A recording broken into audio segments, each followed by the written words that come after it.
मित्रो नमस्कार, मी पुरुषोत्तम आवारे पाटील आणि तुम्ही बघत आहात रोकठोक. मित्रो, सगळे आपण सामान्य माणसं आहोत, एक मध्यमवर्गीय माणसं आहोत. कदाचित तुमच्यापैकी अनेक पतिपत्नी नोकरदार असतील. छानसा आपण दोघं राजाराणी या पद्धतीचा संसार सुरू असेल. तुम्ही नोकरी करणारे असाल, कदाचित तुमची पत्नी नोकरी करणारी असेल, घरी एक मुलगा एक मुलगी असेल. अशा पद्धतीचं छोटं आणि सुखी कुटुंब असू शकतं.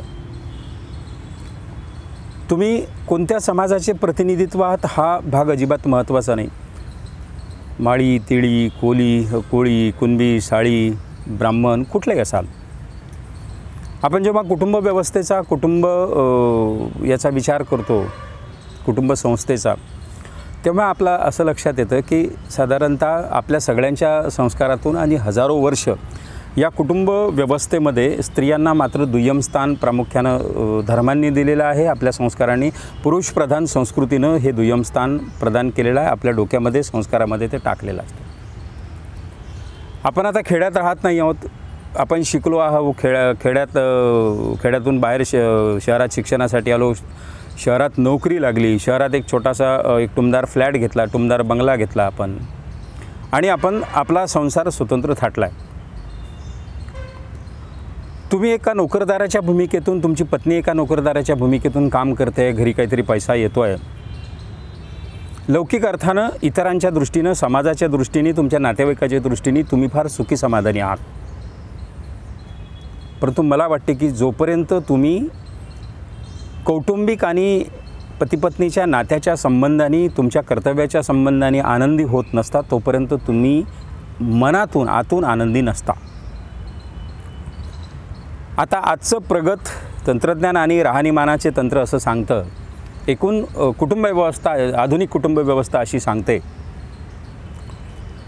की तुम्ही नवऱ्याच्या हक्काने काहीतरी परग्रहावरून उतरलेला एखादा एलियन आहात आणि बायको तुम्ही कचाट्यात घेतलेली आहे आणि तिला पटापट आदेश सोडता आहात आणि ती घरातलं सगळं स्वयंपाकापासून लहान मुलांचं संगोपन, सगळ्या भानगडी हे करत ते संसार करते आहे आणि प्लस आपली नोकरी पण सांभाळते. तुम्ही मात्र शाही पद्धतीनं, पुरुषप्रधान संस्कृतीनं स्वतःच्या घरावर राज्य गाजवत आहेत. तुमच्या घरात ते 3-4च रयत आहेत, 2 मुलं आणि तुमची पत्नी ही तुमचं रयत, आणि तुम्ही मात्र राजासारखे राज्य गाजवत आहेत. मित्रो, ही संस्कृती आता कालबाह्य झालेली आहे. तुम्ही स्वतः कल्पना करा की पत्नीच्या कामात, घरकामात तुम्ही कितपत मदत करता. मदतीची भूमिका तुमची काय असते. कुटुंबानं, संयुक्त कुटुंबानं, धर्मानं, धार्मिक शिक्षणानं, लहानपणच्या सगळ्या संस्कारानं स्त्रियांना शोषिक बनण्याचं सगळं तंत्र शिकवलेलं आहे. आईनंसुद्धा लग्न, आता 2-3 वर्षानंतर मुलीचं लग्न आहे, तर तिच्या डोक्यात हे सतत घालणं सुरू करते तिची आई की बेटा तू मुलगी आहेस, मुलीची पडती बाजू असते, तू सगळं सहन करायला पाहिजे, सगळे अन्याय सहन करायला पाहिजेत, काही बोलणी सहन करायला पाहिजेत, उलट कधी बोलू नये, नवऱ्याला क्रॉसिंग कधी करू नये, कोणाशी युक्तिवाद कधी करू नये. या पद्धतीचं शिक्षण ती मुलगी घेऊन एका परपुरुषाच्या घरामध्ये ते लग्नाची पाहणी झाल्यानंतर, लग्न झाल्यानंतर थेट येते. अशा वेळी पुरुष म्हणून आपण जर शिकलेले आहात, मी अडाणी अशिक्षित माणसांबद्दल बोलत नाही आहे, तेही सुद्धा आता सुधारलेले आहेत, पण तुम्ही आम्ही जर शिक्षित असू, शिक्षण घेतलेलं असेल, स्त्री पुरुष समानतेचा पुरस्कार केवळ कागदोपत्री न करता मनातून आपण जर करत असू, तर मी किंवा तुम्ही तुमच्या बायकोच्या घरकामाच्या किंवा एकूणच तिच्या संसाराला आर्थिकदृष्ट्या पैशाचं बंडल तिच्या हाती देणं, तू सगळं भागून घे, हे सोडून प्रत्यक्षात तुम्ही काय हातभार लावता. तुम्ही दोघंच घरात आहात. पत्नी आजारी आहे, घरी म्हातारी आई नाही, काही भांडेवाली किंवा कपडेवाली स्त्री ठेवलेली नाही, 4 दिवसाचे भांडे जर पडलेले आहेत. खरं सांगा, छातीवर हात देऊन सांगा की तुमच्यातले किती लोक असे आहेत की पत्नीला मदत करण्यासाठी ते भांडे सगळे मोरीत नेऊन भांडे तुम्ही घासलेले आहात. फार कमी लोक असे निघतील, कारण की हे भांडे घासणार, अरे हे आम्ही का स्त्रियांचे धंदे करायचे. अशा पद्धतीचा पुरुषी अहंकार लगेच जागृत होतो. मित्रहो, घरात जर तुम्ही आहात, नवरा बायको दोघंही थकून भागून घरी आले, तुम्ही बसला आहात पण त्या स्त्रीलासुद्धा स्त्रीसुलभ देह म्हणून तिलासुद्धा वाटते आपणही थकून भागून आलं, आपणही बसलं पाहिजे, पंखा किंवा कूलरची हवा लावून थोडासा आराम केला पाहिजे. पण दोघंही घरी येतात, तुम्ही मात्र सोफ्यावर शाही बसता आणि तिला फरमान सोडायचीसुद्धा गरज नाही. ती जाते माठातून किंवा फ्रीजमधून थंडगार पाणी तुम्हाला काढते, देते, चहा करते, वाढू का वगैरे म्हणते. हे सगळं प्रत्यक्षात तुम्ही दोघंही बाहेरून थकून आलात, नोकरीवरून आलात, पण हे सगळं जे जाते वाट्याला ते स्त्रियांच्या वाट्याला का जाते याच्याकडे ज्या घरामध्ये बारीकसं लक्ष दिलं जातं आणि तिच्या सगळ्या सुखदुःखामध्ये पत्नीचा एक मित्र म्हणून जो नवरा राहतो, मला वाटते त्यांचा संस्कार अधिक सुखाचा होतो. तुमच्यापैकी किती लोक असे आहेत की जे स्वतःचे अंतर्वस्त्रसुद्धा पत्नीनं धुवावे अशी अपेक्षा असते. आंघोळ केल्यानंतर बनियन आणि अंडरपॅन्ट तशीच टाकणारे 99% नवरे आहेत.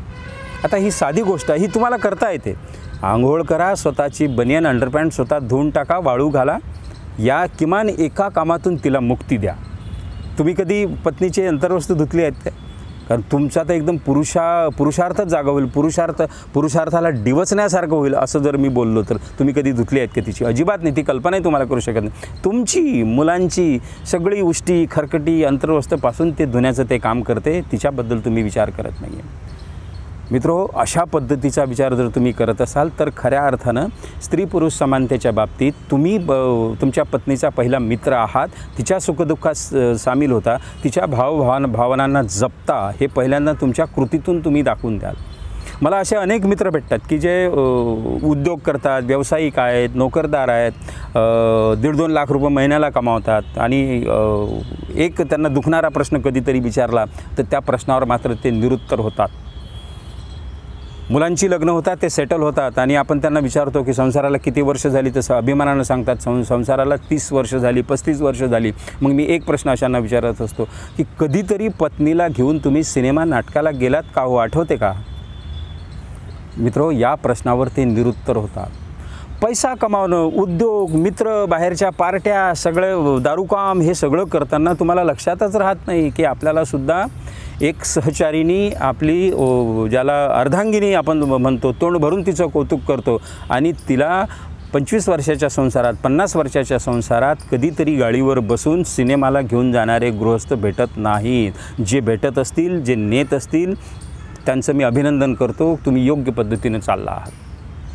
याचा अर्थ असा की तिच्या भावना जपणं, केवळ पैशाचं बंडल तिच्या हाती देणं, तुला काय पाहिजे, महागडी साडी पाहिजे, महागडे दागिने पाहिजे, एवढ्यावरच ते होत नाही. तुमचं कर्तव्य पूर्ण झालं असं म्हणता येत नाही.